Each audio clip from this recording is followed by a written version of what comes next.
Etong mamang to, pag naiinis sa mga intriga, tatawagan ako. Alam mo, wala na nga ako. Ang dami pa rin intriga na nangyari. Grabe. Sabi ko nga, tigil-tigilan nyo. Wala na. Bakit ako pa rin? Tahimik lang ako. Hindi ko talaga maintindihan, Morals, kung bakit. Pag third party, ako na naman. Alam mo, kumbaga, dami ko ng pinagdaanan. Sad thing to say, sa industriya namin, ang daming humihila sa iyo pababa. The more you succeed, dumadami yung tao na gustong makita, bumagsak ka. Di ko maintindihan yan until this day, pero meron talagang ganon. Hindi, I don't wish them bad, pero wala lang talaga akong respeto. Choosy ka ba pre sa paggawa talaga ng mga pelikula? Hindi kaya isipin ng mga tao ng arte-arte naman itong Derek Ramsey na to? Okay lang, sabihin nila, maarte ako. Kaya sasabihin, mukha akong pera. What if nangyari sa iyo yung mga sexual harassment na usong-uso ngayon? Kaya nga ang hirap for victims to speak out. Kasi baka gawin pa sila yung masama. But it's better to speak out than just keep quiet. And these people who prey on young, innocent kids, they should be punished. Pero meron din man pangyayari pre na ginusto mo kasi may kapalit pagsikat mo if ever. Well, I'll be honest, that's true. That happens especially in the industry. Ilang buwan na? Titigan mo ako mabuti. Siguro mga ano na yan, 8 months. Naniniwala ako ha. Pinaglihan ka pa nga eh. Congratulations! Para saan? Aray ko! May bayolete ng tao rito oh. Kung kaya mong mabuhay sa tundo, kaya mo ring mabuhay saan man sa mundo. Morley Alinio. Ito ang Tundo. Yes naman! Sobrang saya! Nako, grabe. After 1 year, eto, bumalik ako sa Ayala, Alabang. Sino ang pinuntahan ko? Siyempre, yung friendship, si Derek Ramsey.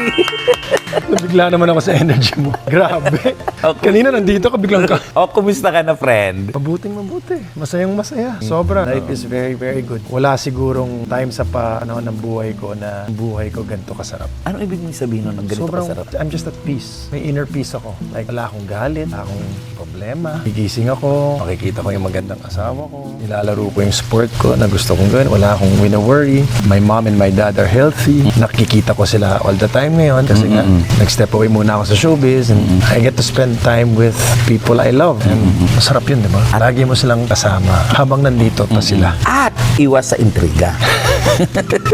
Alam mo, parang hindi pa rin eh. Wala na nga ako. Ang dami pa rin intriga na nangyari. Grabe. Sabi ko nga, tigil-tigilan nyo. Wala na. Bakit ako pa rin? Tahimik lang ako. Nag-issue-issue. Ay, tinawagan nga kita, di ba? Kasi inis na inis nga ako. Dati nung nasa showbiz, hindi ko na lang pinapansin. Pero ngayon, I'm stepping away na parang wala. Kakainis na ikaw. Etong mamang to, pag naiinis sa mga intriga, tatawagan ako. Sino ba to? Bakit ako? Hindi ko talaga maintindihan, Morals, kung bakit. Pag third party, ako na naman. May asawa na nga ako eh. Ang dami-dami naman din diyang mga couples. Ako na naman lagi. Sabi ko, oh my God, ang dami naman pwedeng ipag-choose. Pero ako talaga. Hindi ko talaga naintindihan. But dapat sanay na tayo dyan eh. Pero ngayon na wala na nga ako sa showbiz, bakit ako pa rin yung sinasabi nilang may third party? Parang tawa na lang si Ellen eh. Kasi everyday kami magkasama. Ako, laro akong golf. Dito lang ako sa bahay. Spend time with Ellen and Elias. Pag si Ellen matutulog sa hapon, laro na naman ako ng golf or nag-aayos lang ako dito sa bahay. Paggising na siya, magkasama na naman kami. Ganun ang routine namin. Hindi na nga namin alam kung weekend o ano eh. Kasi ganun, simple lang yung buhay namin. And most of the time, nagta-travel kami. Kami din na magkasama. Ang galing ko naman kung may masingit pa ako, ano. May babae na naman daw. Pambansang Actually, nandito ako ngayon sa bahay ni Derek Ramsey dito sa Ayala, Alabang. Sa likod namin, mga koy ko o mga alaga ko, marami akong mga baby. Siya nang pangtanggal ko ng stress. tapos nandito sa harapan naman namin ang swimming pool nila. Na hindi ko naman ginagamit. Na di naman ginagamit. Na malaman, lagyan mo rin ng slide. si Elias ginagamit. Si Elias. Mahusay lumungoy si Elias. Tapos may malalaking halaman siya dyan. Yung parang nakikita ko, parang gabi. Anong halaman niya, Fred? Hindi ko alam. Basta para sa akin maganda siya. So, dyan namin nilagay. Naging plantito ako ngayon eh. Chismis ko sa inyo. Si Derek Ramsey, plantito na ngayon. Sobra. Hindi ko alam. Punta ako sa pagdidesign ng bahay. Ngayon, punta ako sa landscaping. Kasi kung maganda landscaping mo, it's a nice way to complement your house. To soften the house. Parang feels more alive. Hindi siya so stiff. So, nung inumpisa ko naman yung landscaping, ayan na, ang daming magagandang halaman pala. Tapos, yung tamang paso. Pati paso. paso. Oo. Pangit naman kung magandang halaman mo, pangit yung paso mo. So, okay. paiba-ibang paso, experiment. So, every week, nag-iiba yung itsura ng bahay. Speaking of bahay, bulgar ko uli. Si Ellen, give up na. Lagi na lang ako iba na naman ang itsura ng bahay. Tapos magagalit yan. Huwag mo lang gagawin yung kwarto. Kasi ayaw niya na disturbo siya. Doon lang siya kasi sa kwarto eh. Kasi plano ko, papalitan ko naman yung flooring ng bahay sa kwarto. So, yun pinagkakabala mo talaga? Oo. Just renovating or lipat ng furniture para maiba naman yung feel ng bahay. Minor renovations here and there. Kumbaga naghanap din ako ng problema. Diba? Chismis ko sa inyo. Abay, namamangha ako sa bahay ni Derry. Bakit ako namangha? Smart house. Ano ba yung smart house na yan? So basically, para magandang investment kasi makakatipid ka din sa kuryente, isang pindot lang, pwede mo patayin na yung buong bahay mo. So gagamit mo lang yung cellphone mo. Kung gusto mo buksan yung ilaw sa kwarto mo, or gusto mo lang buksan yung aircon para pagdating mo sa kwarto mo, malamig na. Pwede mong gawin yun. Telepono lang talaga? Oo, i-download mo yung app na supplier mo ng smart house, tapos lalabas na doon yung lighting mo. Program lang nila lahat yan. So kung pauwi ka na, pwede mo ibabuksan yung aircon mo para pagdating mo sa kwarto mo, malamig, tutulog ka na lang. Ang sosyal, no? O at sa gabi, buksan mo lang yung phone mo, tignan mo, makikita mo kung anong mga ilaw bukas. So parang walang naiiwan na ilaw bukas. Sayang eh. Sleep mo lang yung bahay, buong bahay na. Pero yung mga ilaw na yan, mga smart din yan. Smart house. So basically, merong control panel. Yun na yun. Kukontrolin na ng panel yun yung mga lighting fixtures mo, aircons mo, electric fan mo. Gano'n kamahal yan? So, syempre, mas mahal siya kaysa dun sa manual. Pwede mo rin sila patayin ng manual. Pero in the long run, makakabawi ka sa pag-save mo sa kuryente. Medyo nagiging basic na siya for modern houses ngayon. No-brainer na dapat gamitin mo talaga. Parang elevator ngayon, parang nagiging basic na sa bahay. Yung mga bahay nakikita mo dito, most new houses may kasama ng elevator. Para sa tatanda, alam mo naman mga Ikaw Pilipino, ba? ako, Magalagay pa. Hindi pa kailangan. meron ako. Kaya lang nilagay. Hindi From mo sa... day one, kasi para sa magulang ko, di ko ginagamit yan. Pero naging basic na yan kasi it's nice na meron kang ganyan for your parents. Kasi ako, matanda na magulang ko, gusto ko kasama ko sila. Ako naman ang mag-aalaga sa kanila. So kung pupunta kami sa taas, hindi naman nila pwede lakarin yung hagdanan kasi 3 floors pataas yan. So, meron silang elevator. Bongga. Talagang dito mo binubuhos lahat ng pera mo, no? Alam mo, pag tinignan mo, binuhos mo pera sa bahay mo, it's nice to just sit down and say, ito yung tinarabaho ko, ito yung puyat ko, pawis ko, something to be proud of. Diba na, I built this through my blood, sweat, and tears, and it's an asset. So, if ever, kailangan mo ng pera, you can sell the house. Hindi ka matatalo. Ako talaga, I like to put yung inipon ko sa bahay. Parang ito yung bahay mo, sa lahat ng bahay mo, pinakamatagal mo ng tinra. Hindi pa. Sa Alabang Hills, 6 years yata ako dun. Ito, 4 years na ako dito. Tapos ang pinakaano mo dun, sa Tagig, madali mong... Mabilis lang ako. Mabilis mo lang dun, eh. Pinatayo ko na talaga yung dream house ko. Yung bahay na saan ako magpapalaki ng pamilya. Maganda yung subdivision. It's very safe. May clubhouse na kung saan ako naglalaro ng golf. Anak ko, si Elias, pumupunta sa park every day after school. Nag-aaral din siya sa loob ng village. So, super convenient. Kami ni Ellen, sunduin namin sa hapon. Minsan, naka-golf cart lang. Diba? So, ang sarap ng environment, especially for family. Sabi mo, nagpapalaki ng pamilya, and congratulations. Wala. Ikaw talaga. Congratulations. Para saan? Doon sa bagong baby mo.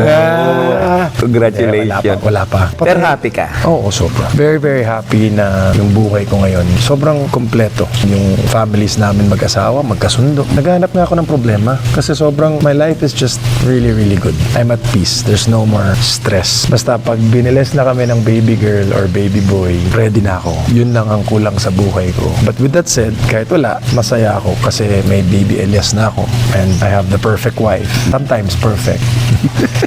Hindi ako selfish eh. Maganda yung buhay ko. Pero kung bless ako niyan, talagang yun na lang yung wish ko. Parang kumbaga icing on the cake na sa akin yun. Talagang maging sobrang masaya ako. Alam ko maging sobrang masaya ang nanay ko. My mom is praying for that. Lagi nagpupunta yan ng Manawag para ipagdasal. Gaya mo na magka-baby kami ni Ellen. Kaya pala ang gwapo mo ngayon dahil... Bakit ba? We're very private people. Siguro ilang taon ng buhay namin, binigay namin to the public, no, everything. So, for me and Ellen, we're just tahimik lang kami ngayon. We're just living our life, enjoying what we worked so hard for, enjoying our company, enjoying our love for each other, and enjoying the blessing given to us. Now we have this beautiful life together. Totoo naman. Yeah, it's a blessing from our very, very generous Lord who has given me this life. Like, wonderful parents, my wonderful family, Tapos lumaki pa with Ellen's family na magkasundo. Yun talaga ang buhay. Diba? Nahanap ko na, kontento na ako eh. Kontento ka na. Yeah. Hindi mo kailangan yung milyones. You have to find contentment to be happy. And ako, nahanap ko na yun. Sobrang masaya ako sa buhay. At naniniwala ako, ha? Pinaglihan ka pa nga eh. Walang yara. Papa. Alam mo, kumbaga, dami ko ng pinagdaanan. Kailangan mo pagdaanan yun to find that happiness eh. Kasi kung happy ka lang, hindi mo naman talaga maintindihan kung ano yung happiness eh. Until you felt what it feels like to be down at the bottom. And sad thing to say, sa industriya namin, ang daming humihila sa iyo pababa. Hindi ko maintindihan yan kung bakit. The more you succeed, dumadami yung tao na gustong makita, bumagsak ka. Hindi ko maintindihan yan until this day, pero meron talagang ganon. Hindi maiwasan yun. Toxic, mga to. Ay, alam ko it's there pero hindi ko maintindihan kung bakit may ganun. Kasi ako, I want everyone to be happy. I want everyone to be successful. Kahit kaaway ko, I'm not going to wish them the worst. I want them to be, if kaibigan ko, gusto ko maging successful siya. Mas successful pa sa akin, maging masaya ako, hindi ako maiinggit, diba? Pero yung mga storya na even magkaibigan, pag naging successful na yung kaibigan, bigla na lang nagsisiraan. Diba? Ayoko ng ganun. It's not healthy. You'll never find happiness kung ganun ka. Wala kang inner peace pag ganun ka. Wala talaga. So for me, wala naman akong, siguro dalawa lang ang tao na, hindi, I don't wish them bad, pero wala lang talaga akong respeto. Nawala. Dati may respeto ka naman, kailan nawala sa kanya? Hindi rin eh. Hindi to mga ex ha. Pero, hindi to mga ex. Lahat ng relationship ko is mahaba. Well, not lahat. Most of them talaga. Pinakamaikli mo, ilang years? 3? Ay, hindi. Yung pinakamaiksi ko si Christine. Pero kasi kami ni Christine, magkaibigan kami. Christine, So kaya mabilis parang talaga. sabi namin, di talaga pwede, diba? Ang tagal nating, ilang taon tayo magkaibigan, very close, naging awkward eh. So parang ayaw namin sirain yung Friendship. Pero pinakamatagal mo yata si Angie, no? Hindi. Yung non-showbiz. Ah, si... Oo, yun na yun. sa letter J. Si Solen, matagal kami ni Solen, 4 years. Hindi pa artista nun eh, di ba? Kumusta na yung portrait na ginawa ni Selen? Tira, mahusay siyang artist ha. Tignan niyo yung art niya, napakaganda. Pagka magkaibigan, parang walang patutungo. Eto, At mananaksak pa. Pero hindi pa rin ha. Ang dami mong commercial ngayon ha. Ano to? Parang Hindi, nagbalik kasi ka. ako, I'll only endorse something I truly believe in. There's realism to the advertising. Dunkin, childhood ko, Dunkin. Dunkin, ano pa? Tanduay. Tanduay. Matagal ka na dyan sa matagal Tanduay. Okay. Talagang lumaki ako sa Tanduay. Favorite drink ng daddy ko is Tanduay. Kahit nabigyan mo yan ng mamahaling scotch, pipiliin niya Tanduay. So, I endorse Boysen kasi ang buhay ko ngayon, construction. So, it's really things that I know I believe in. Boysen, number 1. Tanduay, number 1. Dunkin Donuts, walang tatalo sa Dunkin Donuts. Dunkin is number 1. It's proud to be a part of these companies that are number 1. I'm proud of what I've accomplished to help them grow also. Kasi hindi ka naman i-renew niyan kung Kung hindi magandang ano give mo. and take yan eh. Diba? I treat them like my family. Sobrang respeto ko sa kanila. I just don't take the money and then run. Like, I have to give back. I make sure na yung campaign is successful. Kasi kung hindi ka marirenew. That's just the sad fact. Ganun talaga ang business. And then I endorse Windsor, which is my new family, which is all about sport betting. Ako, mahilig talaga ako sa sports. Alam niyo yan. At ito ba, hindi ba, miss, ito nga, kay sports mo yan. Oo, ito. Kay sports niya yan. Ayan, nakikita nyo yan. Yan, haba niya. Ayan, basag yan. Pero ito tao to. Yan. Nakikita mo yan.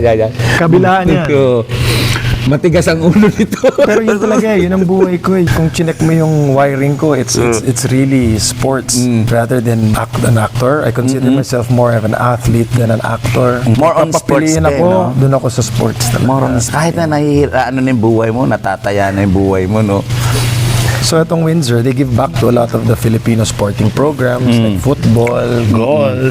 So 2 years na ako sa kanila. Hindi naman siya madami, pero I'm consistently with them. Pero hindi ka binibitawan ng mga ini-endorse mong mga product, no? That's one thing I'm proud of with my career is being able to help these companies and yung trust na binibigay nila sa akin nandun pa rin.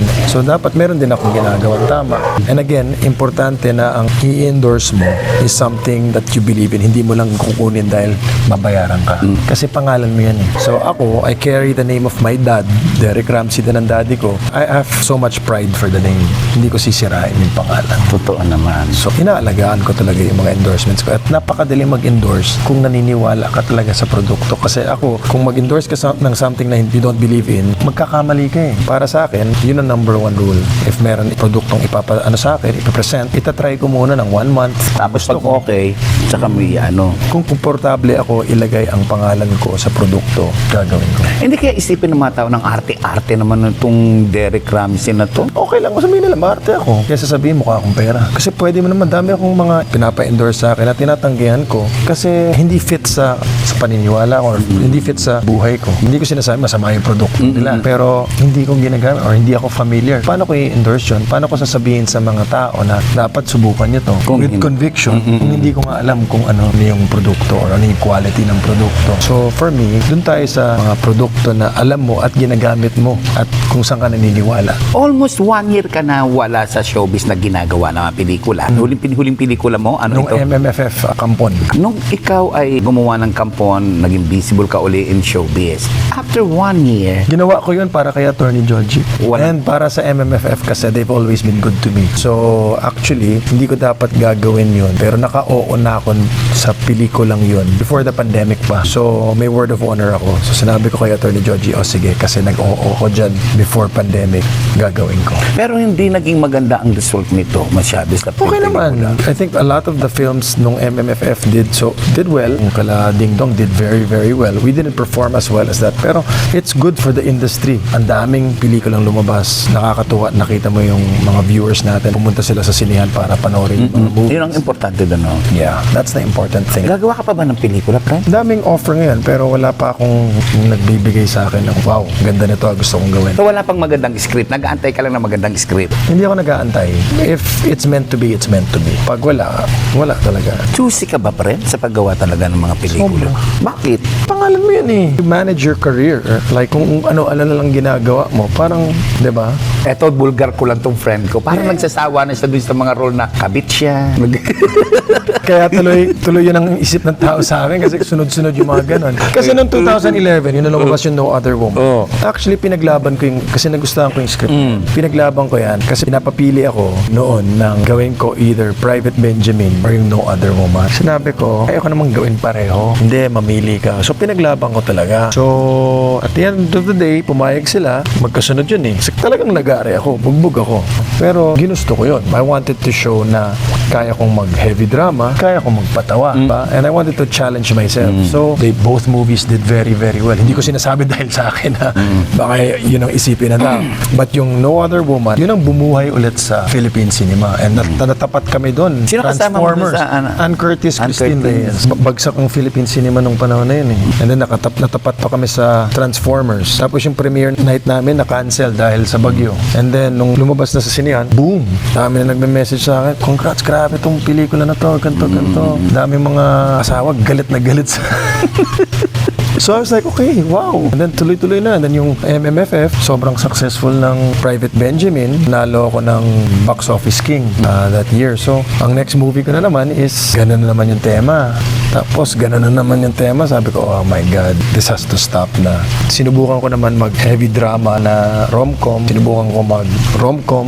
Anong pelikula to? English Only Please. Ayun, sinyo ni Jenny Lin. Oo, nanalo ako Best Actor there. And then 2 years after that, shoot naman namin yung All of You na heavy drama.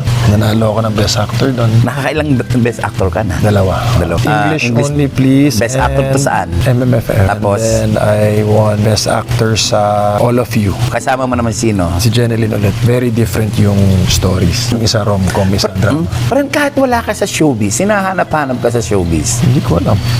Kasi parang sa totoo lang, itong tao na to, ang itsura kasi lalaking-lalaki, no? Hindi tayo talo. Hindi daw kami talo. Oo nga, pero hindi ba parang ang itsurahan mo, ang aurahan mo, talagang walang bahid dungis ng kabadingan. Oo nga. O, ano sasagot ko dun? Eh, lalaki naman talaga ako. Hindi naman to parang inaarte ko, no? Lalaki. O, talagang mahilig ako sa sports. Simple ako manamit. Kung kailangan mananamit ako. Pero lalaki pa rin. Hindi ko dinadaan sa mga accessories. Diba? Damit lang. Normal na damit na pang... Lalaki eh. Hindi ako takot sa araw. Ito nga, Ayan, tignan nyo, ayan, Zebra na nga ako. Zebra. Ang totoong balat po ni Derek Rams, maputi po yan. Oo, sobra. Pero- puti, itim, puti, puti. Yung puwet ko, maputi. Oo, ang puti. Hoy, paano mo alam? Hindi mo nakita ko doon sa pelikula mo. Oo nga, pakita ko. O, nakita mo yung pit mo. Anong pelikula yun? Pakita ka ng puwet. No Other Woman, Secret Affair. Kasi malaki puwet ko eh. Grabe, si Ellen nga sabi, grabe yung puwet mo laki. Parang pwede ka magpatong ng baso. Kakatalon-talon ko yan eh, takbo-takbo eh. Sa ano rin, sa movie namin ni Ann Curtis. Ann Curtis, Oh, pero nagpakita. yung recent movie na, yung kasal. Pakita ka rin dun eh. Ano namin, scene namin ni Kylie Versosa. Kasalanan ni Kylie yun. O bakit? Sumobra yung hila niya kasi sabi ni Direk, baba mo yung pants, kaboom! Sumobra yung Hindi ka babae. nag-react. Eh, walang cut eh. Diba? Kasi pag ilang beses mo gawin ang eksenang ganyan, naging awkward na. So, tapusin mo na. Buti hindi ka naging bold star, no? Tuloy-tuloy. Hindi, no. Hindi ka nagpa-sexy mo. Hindi ko kaya. Uy, teka muna, machismis lang kita. Lalaki-lalaki ang aurahan mo, no? Oh. What if nangyari sa iyo yung mga sexual harassment na usong-uso ngayon? Ano kaya magiging reaction mo kung ikaw yung Simple. ano? Uppercut. Very simple. Ganon ka agad. You know, life's filled with choices. Ako, hindi ako homophobe. Oo, hindi ka homophobic. Magkaibigan tayo. Oo, naman. I'm very comfortable with you. Ako rin naman eh. I love the gay community. Pero with that said, just like anything, you have to respect my boundaries. Masyado kang kala mo magaganon mo ako or anything, di ba? I won't respect your boundaries. Etong babalik sa'yo. Sapak talaga. Sapak. That's disrespectful na. Kung nasabihan mo na siya ng ano, hey, wag mo akong ganun. Tapos ginawa niya, susuntukin ko na. Susuntokin mo na talaga.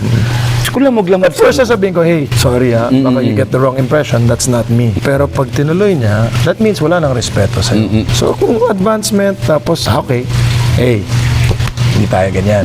Okay.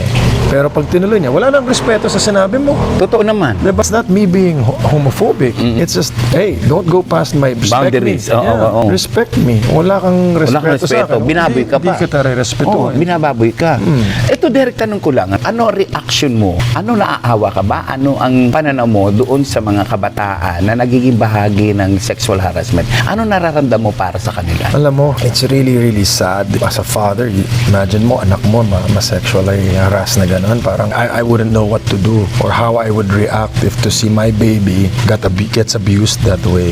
But if anyone who experienced it, for me, my advice to you is you get the courage to speak out. Kasi yan ang problema eh. And you can't blame them. Yung mga victims yan, takot mag-speak out. Kasi for them, they're gonna feel like they've been embarrassed. So for me, my advice to them is have the courage to speak out. Kasi kakainin ka niyan. Dala mo yan forever. Yeah. Magahi mo yan. Yes. Speak out.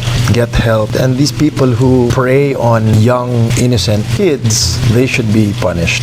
Pero very delicate situation kasi yan, friend. There's, Mahirap yan eh. Mahirap eh. Kasi he said, she said, right? It's tough. Hindi madaling patunayan. Kaya nga ang hirap for victims to speak out. Kasi baka gawin pa sila yung masama. But it's better to speak out than just keep quiet. Ako, may respeto talaga ako for someone who speaks out. They have the courage to do that. I would never judge somebody, whether male or female. A lot of females who have been raped question bakit hindi kayo nagsasalita right away. Kasi they're scared. Pinaprocess pa nila yan. But the longer it takes to process and then later on ka magsalita, mas maraming tao dyan na magja-judge sa'yo. It's tough eh. And now we live in a world na talagang kahit anong judge ka na kaagad. So medyo mahirap magsalita tungkol dyan kasi nga Malalim. he said, she said. Kasi yung mga cases din na nagpapa-victim, they weren't raped but they just call out rape. So dun yung mahirap eh. Na wala namang ginawa. Kunyari ako, sabihin ng babae, ni-rape ko siya, hindi naman totoo. Yun ang problema. Oo. So it's really, really difficult. Pero meron din man pangyayari, pre, na ginusto mo kasi may kapalit. Pagsikat mo, if ever. Well, I'll be honest, that's true. That happens especially in the industry that I'm in. That's very true. Well, that's where you have life. It's about choices you make. Mga ano sila, pero okay lang sa kanila kasi may kapalit, fame, pera, house. Well, that's car. why don't do that. Eh, sa'yo naman, pre, kahit na mukhang walang magtatangka sa'yo. Kasi, bag! Mata mo pa lang, parang manununtok na. Kasi it's life's full of choices, you know. I'm not gonna judge you. You do that and para sumikat ka. Kung kaya mong matulog na mahimbing sa gabi, di, okay, choice mo yan eh. That's your life, right? But that's definitely how I wouldn't live my life. Hindi pwedeng ganun. You make a choice like that, malamang later on down the road, you're going to definitely regret it, di ba? Kasi sa inyong mga artista, yan, kaganyan, mga hipo-hipo na ganyan. Saan parte ng katawan mo pag hinipuan ka, mababastusan ka? Siyempre dun na sa puwet mo, hawakan ka sa puwet mo. May nahawak na ba ng pit mo? Alam mo, eto yung minsan pumunta ka sa show, tapos pagbaba mo naman, di ba, dami na.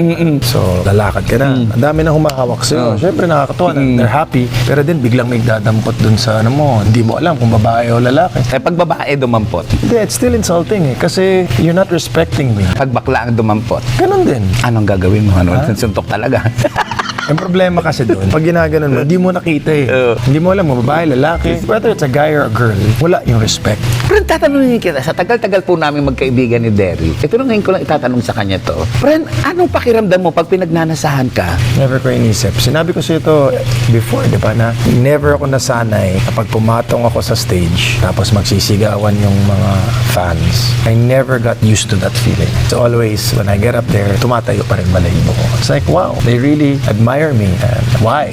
Why are they screaming my name? Bakit sila natutuwa? It's always a good feeling. It's always a great feeling. They're showing so much love. Kaya alam mo, every time na may nagpapapicture, tumitigil ako para magpapicture. It's not hard to smile and give back. You make somebody's day, they go on and they're happy. Some people get manhid na sila sa ganon. Diba? Yung makit sila sa stage, trabaho na lang. Parang ganon. Pero ako, I never ako na yung feeling ko na pag umakit ako doon, parang wala lang. Gawin ko na yung trabaho tapos alis. Nininervous pa rin ako bago humarap sa kanila. Oo, nininervous ako always. Pag nininervous ka, that means you care. Pag wala kang nervous, wala kang pakialam. Lumabas ako doon mo na sinasakyan yung energy na yun na parang, wow, these people are really showing so much love. Sarap ng feeling, diba? Pag nanasa, I never understood why. So much love, sobrang pag-ibig, sobrang pagmamahal. Kumusta na kayo ni Ellen? Sobrang in love.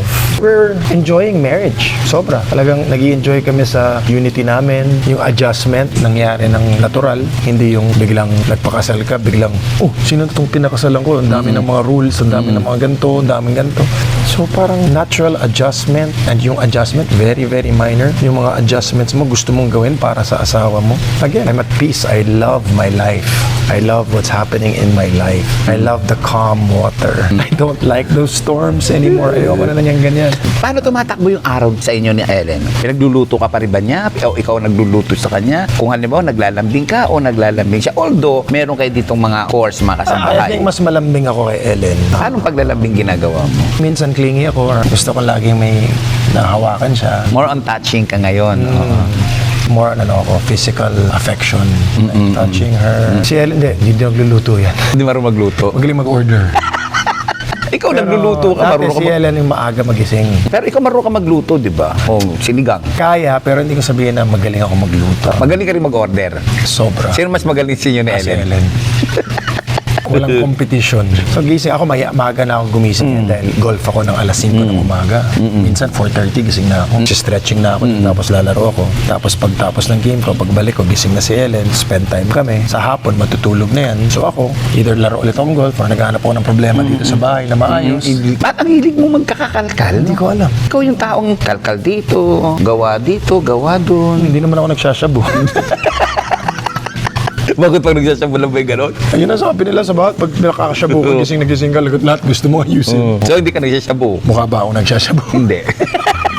Sports okay, drugs no way. Yes, of course. Diyan mo sisirain ang buhay mo, droga. So, ganun yung araw na. Kumusta na yung kinukuha pa rin ba si Elias dito? Yeah, he gets to spend a lot of time with his father. Okay naman kayo ng father niya. Yeah, wala naman kami problema. Wala kayong problema.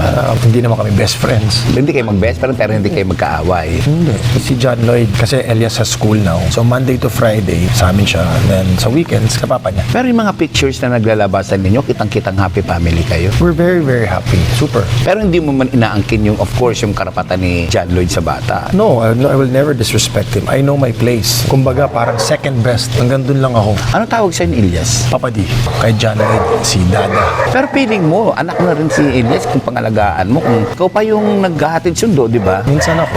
Dito lang naman kasi sa loob ng village. Ah, dito lang ba? So nilalakad So, na lang. 2 minutes, hindi. Golf cart, Golf or cart. kotse. Dadalhin ko siya minsan sa soccer practice. Anong feeling mo pagkakasama mo si Baby Elias? Elias is a beautiful child. Like, ang sarap niyang kasama.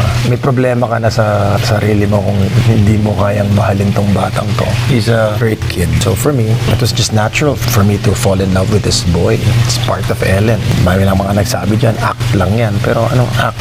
Asawa ko yan. Anong acting? Like, honeymoon namin, sinama namin because I wanted Elias to experience Africa with us. So, lagi kong hinahanap yan. Si Austin nakakasama rin ba? Lost in studying school in the UK. So nandun sa Austin. Manchester.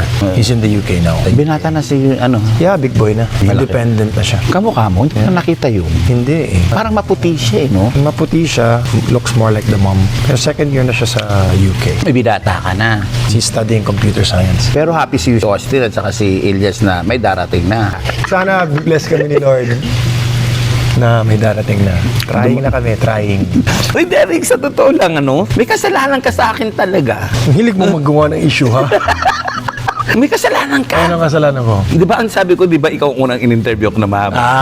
Kasalanan ko ba? Dumoble nga eh. 200 plus thousand ka na, oh. Kasalanan ba yan? Tumaman to, sabi ko, Derek, sa'yo ko i-offer ito dahil ikaw yung kaibigan ko sa showbiz. Ikaw yung taong naging dahilan kung bakit nagkaroon ako ng full-length interview. Siya po yung unang-una kong in-interview. Ang aking best friend, ang aking kaibigan na hindi tumanggi. At ngayon po, ang dami pong gusto mag-interview sa kanya. Ewan ko bakit naisipan din niya. Okay na, Morley, sige na. Eto, halika. Na-unbox ko na to, pero gusto ko i-unbox muli. Pakitingnan mo naman. Yung pinaghirapan. Wow! Aba, anak.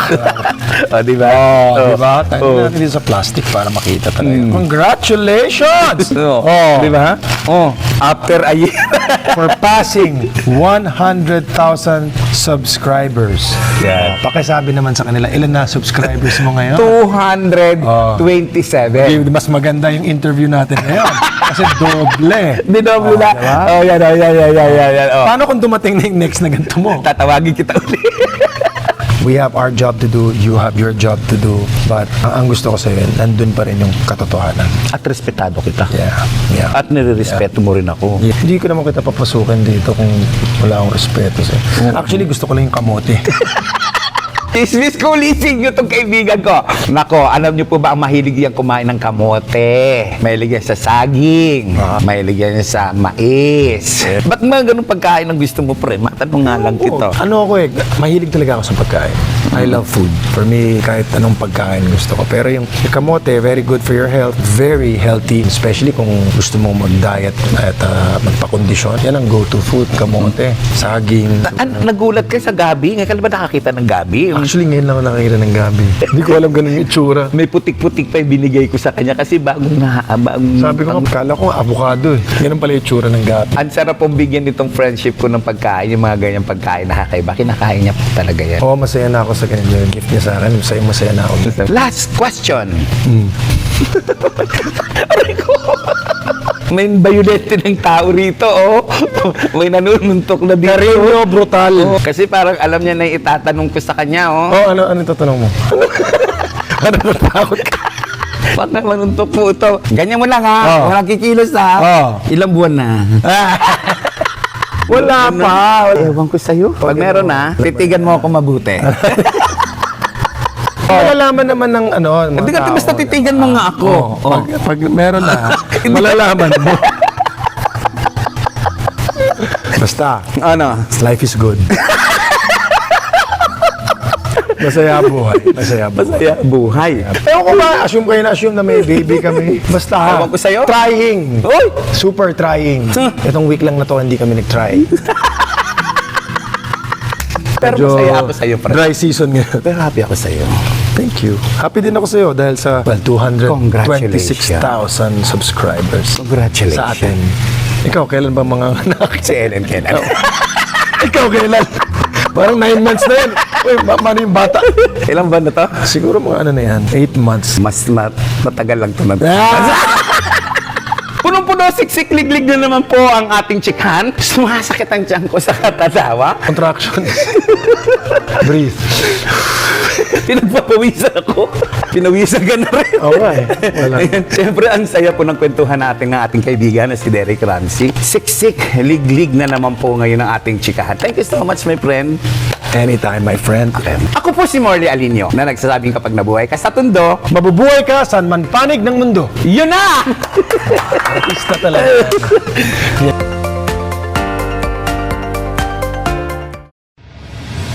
Kung kaya mong mabuhay sa tundo, kaya mo ring mabuhay saan man sa mundo. Morley Alinio. Ito ang Tundo.